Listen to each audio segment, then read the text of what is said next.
Olá, amigos! Está entrando no ar mais uma edição do programa Papo Cabeça na TV, nosso encontro semanal aqui na TV Max, democratizando o saber, sempre recebendo grandes profissionais, abordando assuntos pertinentes e de interesse geral. Hoje, por exemplo, ela que está sempre comigo, Adriana Santiago, psicóloga, diretora do NUAP, Núcleo de Aplicação e Pesquisa da Psicologia, vai falar sobre a diferença entre amor e autossacrifício. Vamos receber também a psicóloga Elaine Xavier. Você sabe ser amigo das suas emoções? Tudo isso e muito mais a partir de agora, aqui no Papo Cabeça na TV, saúde e educação para a vida. Estamos apresentando...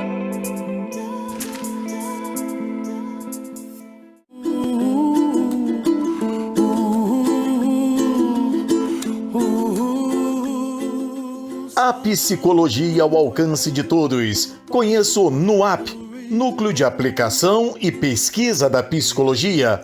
Coordenado pela psicóloga Adriana Santiago, o NUAP potencializa diversos profissionais para o melhor atendimento de pessoas que buscam um tratamento satisfatório, aumentando o prazer de viver.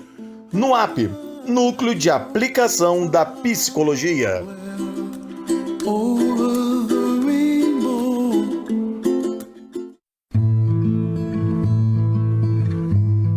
Pedacinho de Minas em Niterói. Casa Minas Móveis Rústicos.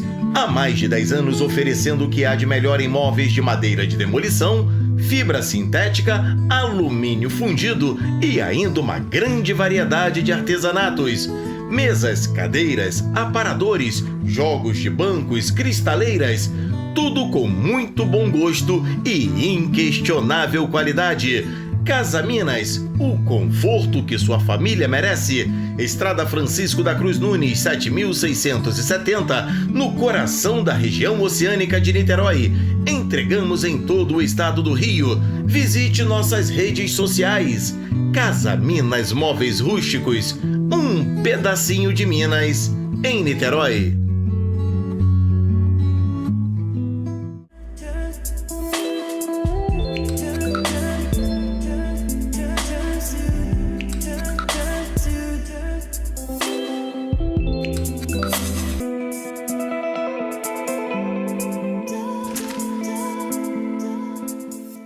Papo Cabeça na TV, democratizando o saber, e de imediato eu pergunto, qual a diferença entre autossacrifício e amor? Com a palavra ela que está sempre ao meu lado, Adriana Santiago. A diferença é muito grande, Adriana? A diferença é muito grande. É óbvio que quando a gente ama alguém, é possível que em determinado momento a gente precise se sacrificar em algum aspecto, né? Essa pessoa adoeceu, então a gente tem que abrir mão de coisas da nossa vida para poder cuidar, enfim. Então, ok, isso está no contexto do amar, né? Eu sempre insisto aqui, amor é atenção. Então, obviamente, está no contexto de amar. O problema é quando o autossacrifício é um esquema que envolve a privação emocional. O que significa isso, Rodrigo? A pessoa se autossacrifica para poder ser reconhecida pelo seu parceiro ou parceira, teu filho, enfim. Isso gera depressão muitas vezes, né? Tristeza, e essa tristeza vai cronificando, a pessoa não identifica o porquê e então ela cria sintomas, né? As questões vão aparecendo, vão ficando muito diluídas em quem o sujeito é, ele já não reconhece mais, ele não sabe nem que está se autossacrificando para poder receber um pouco de afeto, e aí é um melê danado, as relações vão sendo prejudicadas por conta disso, né? E é difícil, quando a gente fala numa relação marido e mulher, identificar isso no primeiro momento? Na verdade, quando a gente fala desse autossacrifício esquemático, ou seja, né, que vem desde a infância, a pessoa é sempre o último da fila. Sabe aquela criança boazinha? A gente tem que ter cuidado com a criança boazinha. Quando ela abre mão de quem ela é em favor do outro, para poder ser reconhecida, para poder ter atenção. Então a gente já começa a ver por aí, porque os esquemas eles se formam lá na infância, lá com a parentalidade que vai esburacando essa criança, sem dúvida nenhuma, porque também já foi esburacado pela sua parentalidade.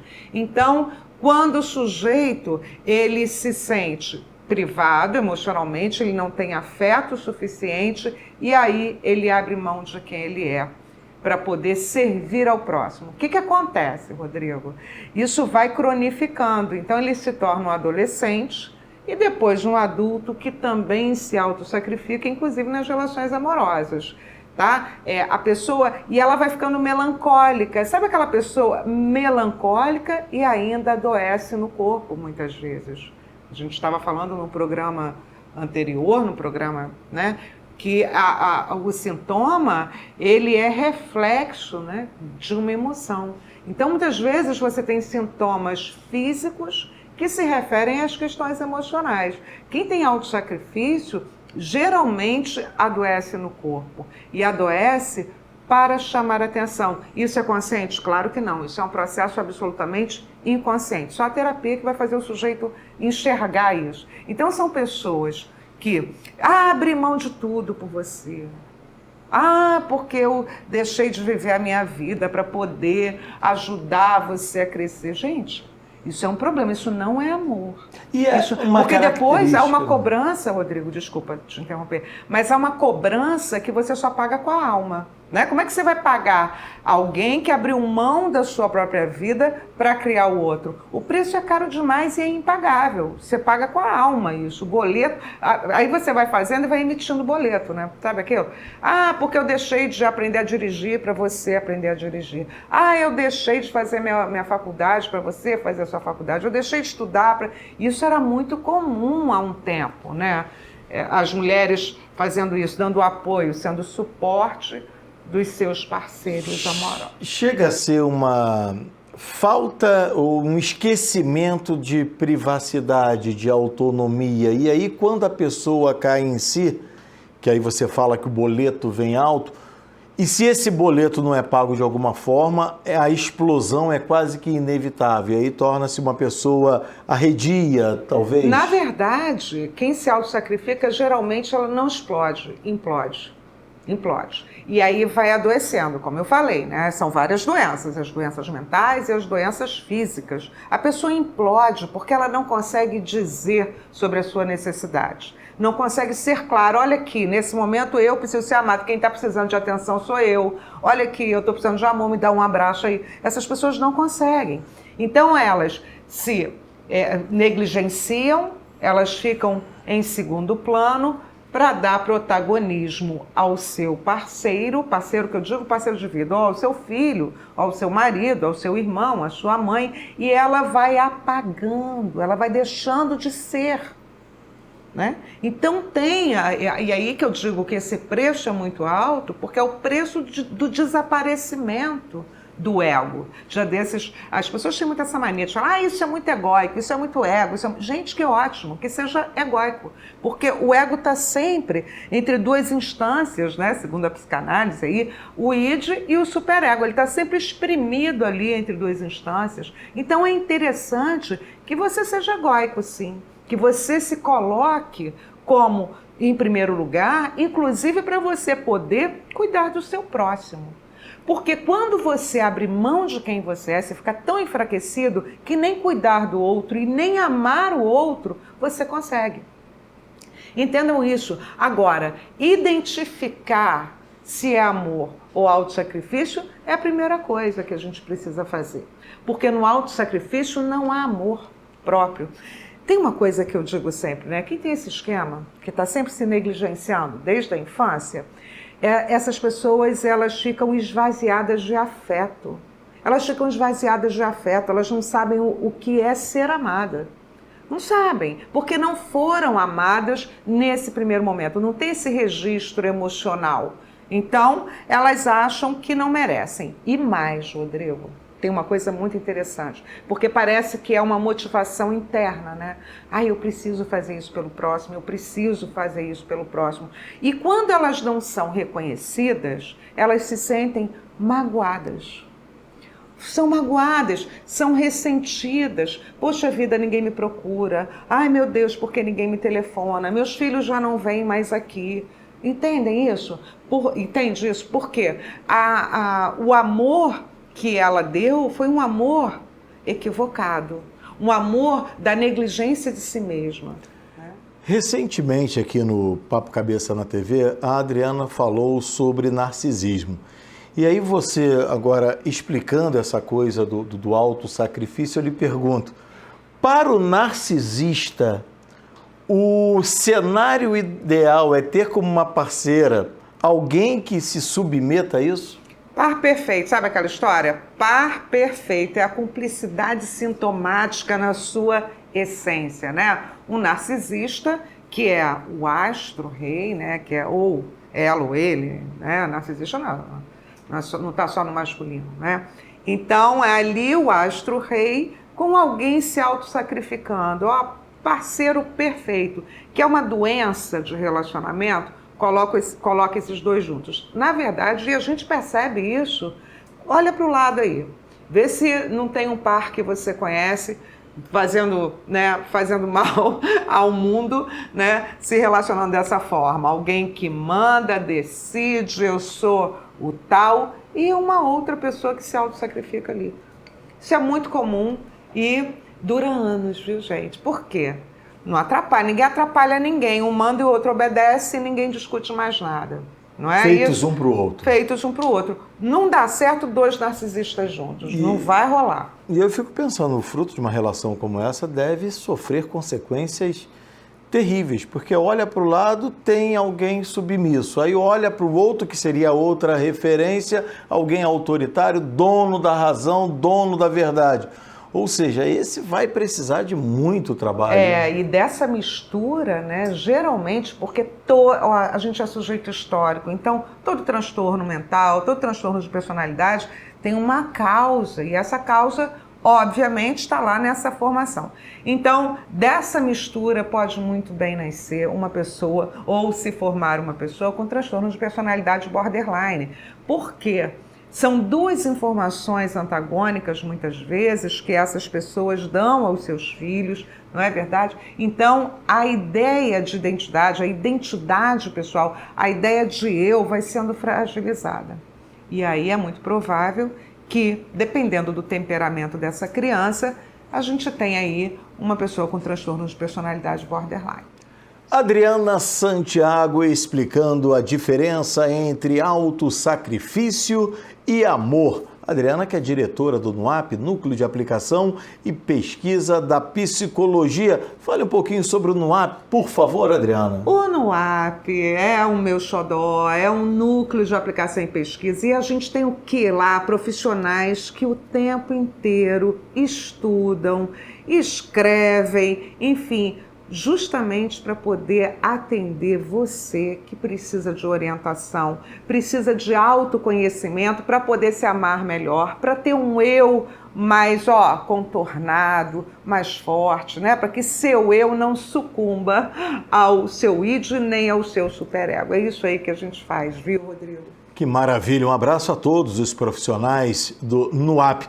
Bom, antes de partir para o intervalo, daqui a pouco tem a Elaine Xavier, também psicóloga, aqui no Papo Cabeça na TV. Deixa eu registrar algumas participações. Aliás, você pode participar, pode nos ajudar a fazer edição a edição, o Papo Cabeça na TV, pelo nosso e-mail papocabeçanatv@gmail.com. Faça como a Gabriela Saldanha, por exemplo, estudante de psicologia, moradora do Leblon. O programa é tão bom que passa muito rápido. Parabéns a todos. Muito obrigado, Gabriela. Grande abraço para você. Fico feliz com a sua mensagem. O Flávio Muniz, engenheiro, mora em Volta Redonda, na cidade do Aço. Alô, Volta Redonda. Alô, Voltaço. O que é psicologia positiva, Adriana? Definitivamente não é o contrário de psicologia negativa, até porque isso não existe, né? Mas é uma abordagem, é uma forma de olhar para o sujeito, e essa forma de olhar para o sujeito inclui o que ele tem de positivo. Por muito tempo, né, a psicologia ficou ali tratando as doenças, desde a Segunda Guerra Mundial, a psicologia ficou voltada às questões das doenças mentais, dos transtornos mentais. E a psicologia positiva nasce na década de 1990, com Martin Seligman, para quê? Para dizer para a gente, olha aqui, o sujeito não é só a doença, não é só o que ele falha, existem os talentos, as forças de caráter, a gente precisa estudar a resiliência. Enfim, então a psicologia positiva não é uma linha da psicologia, mas é uma forma de olhar para o sujeito. Perfeito, essa é a Adriana Santiago, esse é o Papo Cabeça e eu já vou te perguntar, você sabe ser amigo das suas emoções? Daqui a pouco vem a resposta, porque o Papo Cabeça dá um tempo e volta rapidinho. Estamos apresentando...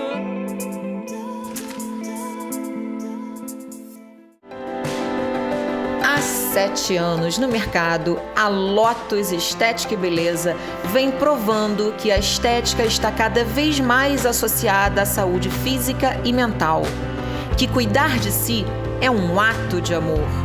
Com procedimentos e tecnologia, a Lotus oferece resultados surpreendentes com a sua gama de tratamentos e procedimentos para face, corpo, unhas, cabelos e muito mais. Visite nossas redes sociais e venha viver essa experiência. Lotus Estética e Beleza. Aqui somos especialistas em você.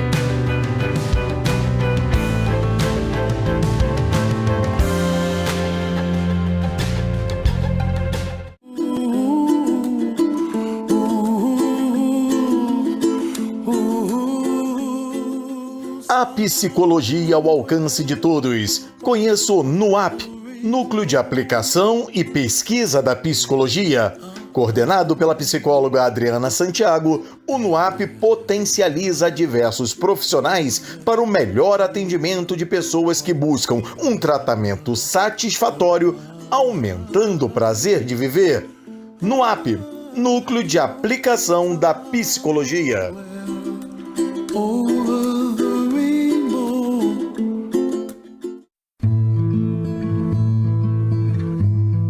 Pedacinho de Minas em Niterói. Casa Minas Móveis Rústicos. Há mais de 10 anos oferecendo o que há de melhor em móveis de madeira de demolição, fibra sintética, alumínio fundido e ainda uma grande variedade de artesanatos. Mesas, cadeiras, aparadores, jogos de bancos, cristaleiras. Tudo com muito bom gosto e inquestionável qualidade. Casa Minas, o conforto que sua família merece. Estrada Francisco da Cruz Nunes, 7670, no coração da região oceânica de Niterói. Entregamos em todo o estado do Rio. Visite nossas redes sociais. Casa Minas Móveis Rústicos, um pedacinho de Minas em Niterói. Voltamos a apresentar... Papo Cabeça na TV, saúde e educação para a vida. No bloco anterior eu registrei algumas participações, mas deixei de falar dessa aqui que eu não posso esquecer. A Vânia Duarte, empresária moradora do Maitá, no Rio de Janeiro, diz o seguinte: tem um filho com síndrome de Down, gostaria que vocês falassem mais sobre o assunto. Parabéns pela dinâmica do programa. Vânia, muito obrigado, já está registrado com a nossa produção aqui com o grande Lucas. Em breve esse assunto será carinhosamente abordado aqui no Papo Cabeça na TV, que recebe agora a psicóloga Elaine Xavier. É a primeira vez que ela participa, tomara que de muitas, antes de mais nada. Que bom tê-la aqui, tudo bom? Muito obrigada, estou muito satisfeita, feliz pelo convite. Será uma longa caminhada juntos, tenho certeza disso. Com certeza, sabendo administrar e ser amigo das nossas emoções. Por que isso é tão importante, hein, Elaine? Por que será, né? Quando o indivíduo já tem essa autoconsciência, já tem uma parte da resposta já vindo à sua mente. Porque ele já está incomodado pela forma que está conduzindo as emoções em determinados episódios da sua vida. Então, quando você começa a se questionar como eu devo lidar, por exemplo, com a raiva, você já está consciente dessa emoção em determinada situação que você não está gostando muito de lidar com ela ou o resultado não está muito favorável para a pessoa. Olha que interessante você identificar aquela emoção para você saber administrá-la, né, Adriana? Pois é, e até a gente estava falando um pouco sobre isso ali, dizer que as emoções não são negativas, essas emoções básicas, elas servem para alguma coisa, não é verdade? Sim. Adriana, dependendo da situação, a raiva, por exemplo, é necessária. Se você for um atleta de alto rendimento, você precisa da raiva para superar um obstáculo, um outro atleta. Então você vai produzir a raiva dentro de um conceito saudável, porque você precisa daquilo para estabelecer limites maiores para a sua vida de atleta. Olha que barato, você recentemente num programa aqui falou sobre isso e a Elaine está ilustrando de uma forma muito interessante. É aquela coisa do não passei na prova do vestibular, só de raiva vou estudar mais e vou passar. A raiva empurra para frente, a tristeza empurra para trás, mas também é necessária, você não acha? Certamente. Acredito que a maioria da população assistiu divertidamente. E no final... Maravilhoso, assisti algumas vezes. Eu assisto e recomendo. É aquele filme, rapidamente, que você assiste e quando vai assistir novamente, é aquela cena que você não lembrava, caramba, ainda teve isso que eu não me atentei. É verdade, você começa a ter um novo olhar a cada episódio que você assiste novamente. Então, no filme, a alegria em excesso, ela dominava a tristeza de maneira não saudável, não deixando ela ser colocada à vida, ser colocada na direção de um caminho para solucionar os problemas que existiam. E no final a tristeza foi super importante e definitivamente aliada às outras emoções para solucionar o problema existente ali na situação do filme. O problema é que estão patologizando a tristeza, você concorda comigo? Patologizaram a tristeza, gente. Ficar triste é necessário até para você repensar nas suas atitudes do dia a dia, você concorda? Verdade. Querem achar que a felicidade é sempre. Não. Você tem momentos... A vida, ela é, assim, em movimento. Então, nem sempre a gente vai ficar assim. Até porque se ficar assim, no equipamento do hospital, a gente morreu, a gente perdeu a vida. Então, saber lidar com as emoções, que teoricamente são negativas, faz você entender por que aquela emoção está sendo acionada naquele momento. Então, você tem que começar a ter um diálogo com as suas emoções. Eu estou errado em ficar indignado quando eu vejo, Elaine, uma mãe falar para uma criança, engole seu choro, não chora não. Eu, sinceramente, eu acho isso meio louco, não é não? Certamente. Eu costumo dizer que não há nada mais nosso que o choro. Ao nascer, se o bebê não chora, o que o médico faz? Tapinha no bumbum, chora para saber aí, que tem vida. Então, você vai chorar e depois você vai levantar, arregaçar as mangas e vai ao encontro da resolução dos seus problemas. Então, não engulam mais. O choro é nosso, muito genuinamente nosso. Que barato, hein, André? Não, e engolir, e o homem não chora, coisas assim, né? O homem não chora e depois ele vai ficar agressivo, porque ele vai ter que sair por algum buraco. Sim. E muitas vezes sai pela agressividade, ou seja, é a tristeza transformada em agressividade e isso é problemático. Isso mesmo, Adriana. E isso é um ciclo disfuncional que se repete ao longo da história cultural, familiar do nosso país. Homem não chora. Homem é gente, homem é ser humano. Então, a partir do momento que você pode chorar, independente de gênero, você consegue ser um ser humano na sua maior totalidade. Você não tem problema com isso? De jeito nenhum. Eu desde pequeno já cantava Um Homem Também Chora, Menina Morena Também Deseja Colo, Palavras Amenas no Colégio Tomás de Aquino em Santa Teresa, porque prender a emoção é uma coisa muito louca. O que não quer dizer que seja mal barato ser o chorão, aquele cara que chora por tudo, não é isso. Agora, quando a gente tem uma emoção que precisa ser liberada, o choro é um baita de um canal, não é? Certamente, Rodrigo. O que eu costumo dizer também é que tudo na vida é questão de equilíbrio. Você equilibrar a sua vida e dentro desse equilíbrio as emoções. Você saber utilizá-las. Mas para isso, eu volto a dizer, dialoguem com as suas emoções. Dialogue com a sua ansiedade, né? Porque todo mundo é ansioso. Ela vai ser funcional ou disfuncional, como você vai usar diante da sua vida. Elaine, uma outra coisa que eu não posso deixar de falar.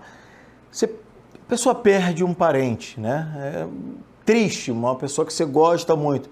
Aí você chega lá no velório, a primeira coisa que o outro fala, não chora não, é assim mesmo. Peraí, meu amigo, como que eu não vou chorar? O respeito ao luto também é fundamental. Certamente, Rodrigo. E a gente tem que viver todas as fases do luto. E de pessoa para pessoa vai ser um tempo diferenciado. Porque o que é o luto? Uma percepção de um episódio que não foi tão bom na sua vida. Então, cada pessoa, cada indivíduo vai ter seu tempo de luto. Claro que um tempo muito extrapolado, e aí eu não vou nem colocar tempo aqui cronologicamente falando, é algo que não está sendo saudável para a pessoa. Mas eu acredito que quando você sabe viver as fases do luto e sabe depois lidar com a dor da saudade de maneira mais saudável, você consegue caminhar mesmo com aquela memória afetiva sempre ativada pela tristeza, a perda, a ausência, na verdade. Adriana, a gente está conversando com a Elaine Xavier, que é psicóloga, e trazendo aí um papo bem bacana sobre essa coisa de administrar suas emoções e trazer de uma forma positiva, você conseguir administrar isso. E a psicologia positiva, que você conhece bem, estuda bem, ela valoriza muito isso. Eu e Elaine trabalhamos com psicologia positiva, Sim. não é verdade? E a gente compreende, portanto, que falar sozinho, conversar com as emoções, eu costumo dizer que quando a gente começa a falar sozinho é sinal de melhor. Eu falo isso para os meus pacientes. Tá falando sozinho? Então tu tá ficando ótimo, porque essa conversa não é importante. Com o espelho, olha aqui, você errou. Você com você mesmo, né? Você podia acertar mais, ou você tá triste, ok. Não é verdade? É verdade, Adriana, porque traz a consciência do que está acontecendo ali na sua realidade. Então, quando você traz essa sua consciência, você consegue lidar melhor com aquilo que você precisa evoluir. Eu digo que quem faz terapia não é melhor nem pior, mas vai ser um pouco mais evoluído. É compreender mais esse universo das emoções e saber lidar. Elaine, aquela criança que lá atrás ouviu inúmeras vezes, engole o choro, não chora, homem não chora. Quando cresce, quando se torna um adulto, é facilmente reversível isso ou é preciso um trabalho longo para essa pessoa ter consciência de que prender a emoção não é nada legal? Então, como eu falei, cada indivíduo vai reagir de uma maneira, né, com as experiências e vivências de sua vida. Então, o indivíduo, quando passa por situações disfuncionais em relação às suas emoções, ele, primeiro, quando vem à tona que aquilo não está sendo funcional na sua vida, já é o primeiro passo para procurar o quê? Uma ajuda especializada. E de acordo com essa ajuda, que pode ser o psicólogo, na verdade, ele vai começar a entender a origem da falta de entendimento das suas emoções naquele momento, que foi na infância. Então, quando o adulto ou o indivíduo procura uma ajuda especializada, ele vai dar conta que tem que ser desconstruído algo que não está funcionando na sua vida para começar uma construção de algo mais saudável para as suas experiências daqui para frente ser mais saudáveis. Então é um processo. E o processo a gente não sabe quanto tempo cada indivíduo vai levar de construção de um ser mais saudável. Eu fico imaginando, se um processo no Tribunal de Justiça já é complicado e demora uma eternidade aqui no Brasil, que gerar um processo como esse. Olha, Elaine, um prazer enorme recebê-la aqui no Papo Cabeça na TV. Sinta-se convidada a voltar em outras oportunidades. Os contatos da Elaine Xavier estão aqui. Você atende online também? Também, atendo presencial e online, no Brasil e no exterior também. Ou seja, não há distância que lhe separe das suas emoções. Muito obrigado e até a próxima, Elaine. Até a próxima, muito obrigada. Essa é Elaine Xavier, psicóloga, pela primeira vez participando aqui do Papo Cabeça na TV. Já já tem a frase final da Adriana Santiago. Antes eu lembro, você pode nos ajudar a fazer edição a edição, o Papo Cabeça na TV. Mande uma mensagem pelo nosso e-mail papocabeçanatv@gmail.com, sugerindo pautas. Pode criticar também, mas se você puder elogiar, eu vou ficar felizão, hein? Muito obrigado pelo seu carinho. Adriana Santiago, para a gente fechar mais uma edição do nosso programa, com a frase final. Você sabe que tem gente que cobra quando essa frase não vem, hein? É verdade, é verdade. A gente tem um telespectador assíduo aqui, Nas Campos, que... Não é verdade? Ele fica aguardando. Não teve frase, enquanto não tem, ele não desliga a televisão. Não, e liga depois, manda e-mail e tudo. Conheça as suas emoções, senão elas podem te devorar. Ponto final em mais uma edição do programa Papo Cabeça na TV. Mais uma vez, muito obrigado pelo carinho. Um forte abraço. Esse é o Papo Cabeça, saúde e educação para a vida.